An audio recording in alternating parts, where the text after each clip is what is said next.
आमच्या सतीश पाध्यसाहेब यांनी त्यांचा अनुभव सांगितला. सतीश पाध्यसाहेब म्हणजे स्वामींचं जेव्हापासून गावखडीमधून कार्य सुरू झालं त्याच्या अगोदरपासून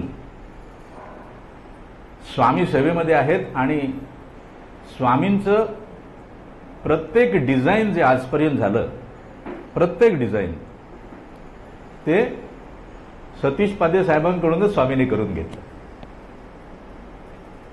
आम्ही त्यांना म्हटलंय की जोपर्यंत स्वामी तुमच्याकडून करून घेणार तोपर्यंत आम्ही आपल्याच दारात येऊन उभे राहणार. भगवंताचा जो भक्त आहे ना, त्या भक्ताचं द्वार सुद्धा तेवढंच पवित्र असतं जेवढे भगवंताचे चरण. भगवंताच्या चरणाशी जे पावित्र्य आहे, जे सामर्थ्य आहे, तेच पावित्र्य आणि सामर्थ्य त्याच्या भक्ताच्या द्वारातही आहे. आणि म्हणून कुठल्याही भक्ताच्या द्वारात जायला कधीच संकोच करायचा नाही. अरे मी त्याच्या दरवाजात कशाला जाऊ? अरे बाबा, तो भक्त आहे. तो भक्त आहे म्हणजे स्वामींना अत्यंत प्रिय आहे. आणि स्वामींना प्रिय आहे म्हणजे स्वामी त्याच्यावर निरंतरपणे कृपादृष्टीने पाहत आहेत. मग ज्याच्यावर स्वामी कृपादृष्टीने पाहत आहेत त्याच्या दरवाजात गेलो तर त्या कृपेचा काही कण माझ्या सुद्धा वाट्याला येण्याची दाट शक्यता निर्माण होते आणि मला त्यांची कृपा प्राप्त होऊ शकते. होय, आता शकते का म्हटलं, होईल तसं का नाही, तर माझ्या ठाई कोणता भाव आहे, मी कोणता भाव घेऊन त्याच्या दरवाजात गेलो आहे यावर मला प्राप्त होणार किंवा नाही हे अवलंबून असतं. म्हणून भक्ताच्या दरवाजात जाताना सुद्धा आपल्या ठाई असलेला जो भाव आहे त्या भावाकडे लक्ष द्यावं. जर आपल्या ठाई लीनता असेल, आपलं हृदय जर प्रेमाने भरलेलं असेल तर आपण निश्चितपणे प्राप्त करणारच. होय, आता पाध्यसाहेबांनी अनुभव सांगितला की त्यांच्याकडून स्वामी जे थंबनेल बनवून घेतात, आपले यूट्यूबला श्री स्वामी समर्थ अग्निकुंड या चॅनेलवर जे व्हिडिओ प्रसारित होतात, ते व्हिडिओ प्रसारित होण्यापाठीमागचं कारण काय आहे, तर ज्या भक्तगणांना प्रत्यक्ष इथे किंवा गावखडीला उपस्थित राहता येत नाही त्या आपणासहित सगळ्यांनाच स्वामीदेवांबद्दलचे विचार, त्यांच्या कृपेचे विचार, त्यांच्या सामर्थ्याचे विचार त्यांच्यापर्यंत पोहोचावे आणि त्यांच्या जीवनामध्ये सुद्धा समृद्धी यावी, त्यांचं जीवन सुद्धा समृद्ध व्हावं, त्यांच्या जीवनातील जे काही क्लेश असतील, दोष असतील ते त्यांचं निवारण व्हावं आणि त्यांचं जीवन सौख्याने भरून जावं, यासाठीच स्वामीने निर्माण केलेला हा एक मार्ग आहे. त्यामुळे त्या मार्गावरून चालताना त्या मार्गावर घडणाऱ्या प्रत्येक क्रियेकडे, कार्याकडे स्वामी अत्यंत सूक्ष्मपणे पाहत असतात, अत्यंत सूक्ष्मपणे. त्यामुळे अनेक वेळा अनेक गोष्टींचा अनुभव आम्ही करत असतो. पाध्यसाहेबांना जो आलेला अनुभव आहे तो असा साधा सरळ अनुभव नाही. व्यक्तिगत रूपाचा असला तरी तो केवळ व्यक्तिगत रूपाचा नाही, केवळ व्यक्तिगत नाही तो. कारण जे थंबनेल स्वामींचं पाध्यसाहेब म्हणत होते ते थंबनेल काय आहे, तो आनंदी आहे. तो म्हणजे माझ्या व्यतिरिक्त जो दुसरा आहे, दुसरा जीव आहे, त्याच्याकडे मी पाहतोय आणि मी म्हणतोय तो आनंदी आहे, मला मात्र स्वामी आनंद देत नाही. दोन वाक्य झाली. तो आनंदी आहे, मला मात्र स्वामी आनंद देत नाही, ते दुसरं वाक्य. त्यामुळे साहजिकच डिझाईनचा विचार करताना पाध्यसाहेबांनी बरोबर केलं.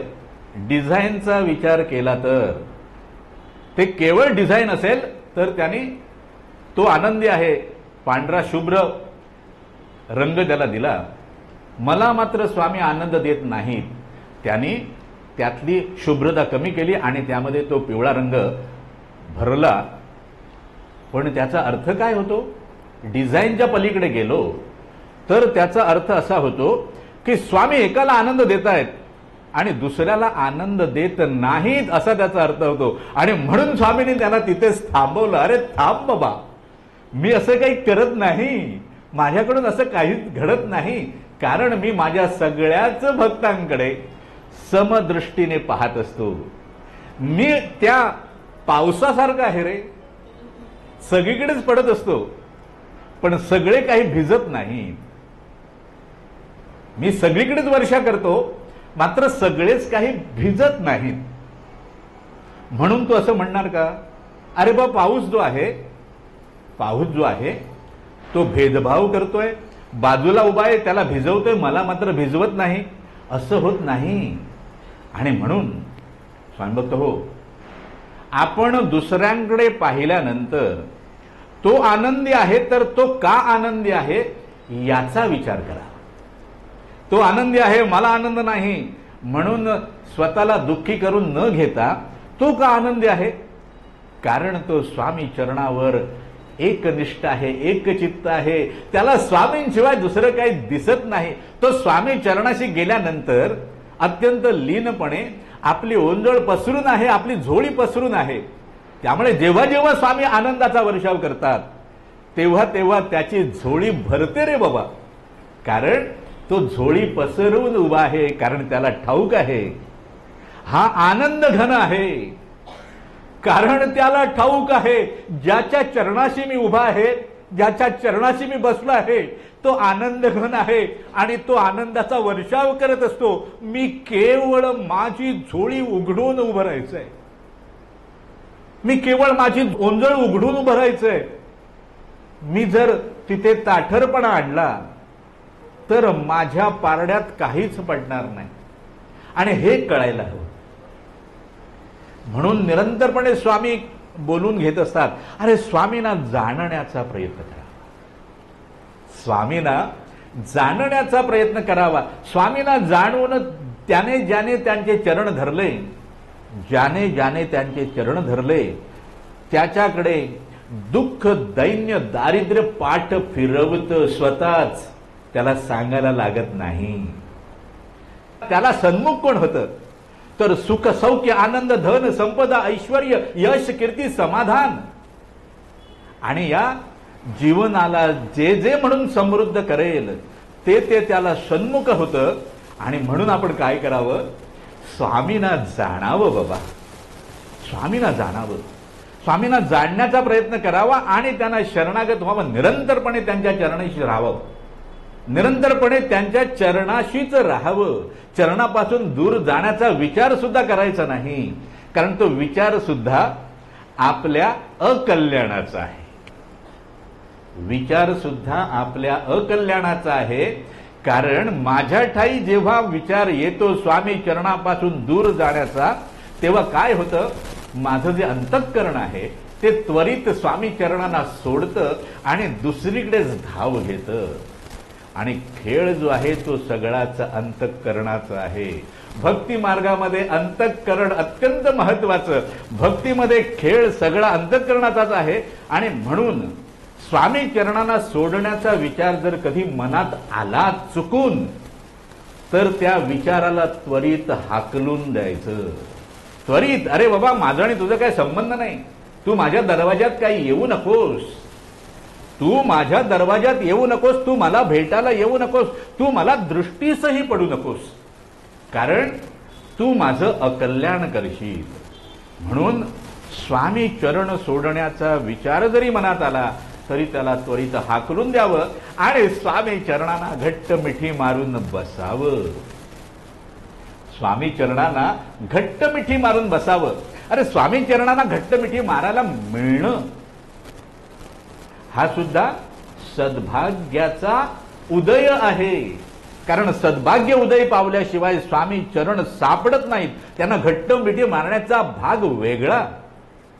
अरे मग स्वामी चरण मला सापडल्यात याचा अर्थ हाच आहे की माझं सद्भाग्य उदय पावलं आहे, फक्त मला डोळे उघडण्याची आवश्यकता आहे, फक्त मला डोळे उघडण्याची आवश्यकता आहे. कारण सूर्योदय झाल्यानंतर सुद्धा जर मी डोळे झाकून राहिलो तर माझ्या डोळ्यासमोर अंधारच असतो. इतर सूर्यकिरणामध्ये फिरतायत, आपापली कामं करतायत, जे हवं ते प्राप्त करून घेतायत. मी मात्र डोळे बंद करून अजून रात्र आहे, अजून रात्र कशी सरत नाही, याच नैराश्यामध्ये, या नकारात्मकतेमध्ये स्वतःला घालून ठेवतो. आणि प्राप्तीचा जो मार्ग आहे त्या मार्गापासून मी दूर होतो.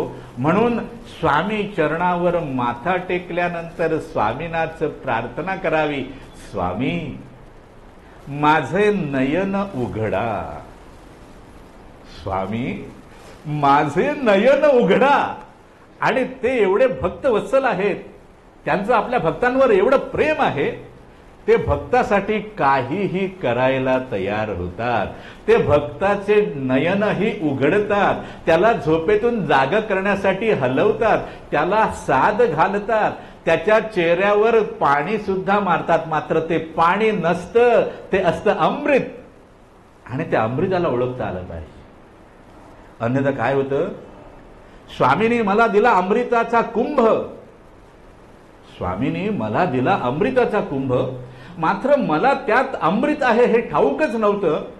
मी काय केलं, माझ्या अंगणातील झाडं झुडपांना घालत फिरलो आणि उरलं त्याने ते अंगणातच शिंपडलं. एक थेंब सुद्धा मी माझ्या तोंडामध्ये घातला नाही. कारण माझ्या ठाई असलेलं अज्ञान, मला जाणता आलं नाही की स्वामींनी मला जो कुंभ दिला आहे तो अमृताने भरलेला कुंभ आहे. मग काय होतं, अरे अमृताने दिलेला कुंभ वाया गेला, मग मला रडायची पाळी येते. मग मी रडत बसतो, अरे काय हे, आता स्वामी माझ्यावर कधी कृपा करणार, स्वामी माझ्यावर कधी कृपा करणार. अरे आता सुद्धा ते तुझ्याकडे कृपा दृष्टीनेच पाहत आहेत. तू एवढा प्रमाद केलास तरी सुद्धा ते तुझ्याकडे कृपा दृष्टीनेच पाहत आहेत.